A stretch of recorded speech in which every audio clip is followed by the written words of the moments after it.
വിജയം തങ്ങൾക്ക് സുനിശ്ചിതമെന്ന് UDF കണക്കുകൂട്ടുന്ന പ്രധാന മണ്ഡലമാണ് ഇരിക്കൂർ. എന്നാൽ ശക്തമായ പോരാട്ടവുമായി ഇടതുപക്ഷവും സജീവമായി രംഗത്തുള്ള മണ്ഡലം. 1982 മുതൽ KC ജോസഫും കഴിഞ്ഞ തവണ അഡ്വക്കേറ്റ് സജീവ് ജോസഫും വിജയിച്ച ഇരിക്കൂറിൽ ഇത്തവണയും UDF സ്ഥാനാർത്ഥിയായി സജീവ് ജോസഫ് തന്നെ എത്തി.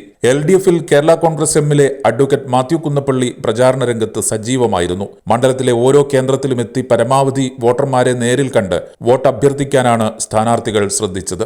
മണ്ഡലത്തിന്റെ മുഴുവൻ ഭാഗങ്ങളെയും കേന്ദ്രീകരിച്ച് പൊതുപര്യടനവും സംഘടിപ്പിച്ചു. മണ്ഡലത്തിന്റെ വികസനത്തിന് തനിക്കേറെ കാര്യങ്ങൾ നടപ്പാക്കാനായെന്ന് UDF സ്ഥാനാർത്ഥി അഡ്വക്കേറ്റ് സജീവ് ജോസഫ് പ്രചാരണത്തിലുടനീളം വ്യക്തമാക്കിയപ്പോൾ കഴിഞ്ഞ 43 വർഷമായി മണ്ഡലത്തിൽ ഒരു വികസനവും ഉണ്ടായിട്ടില്ലെന്ന വാദമാണ് LDF സ്ഥാനാർത്ഥി അഡ്വക്കേറ്റ് മാത്യു കുന്നപ്പള്ളി ഉയർത്തിയത്.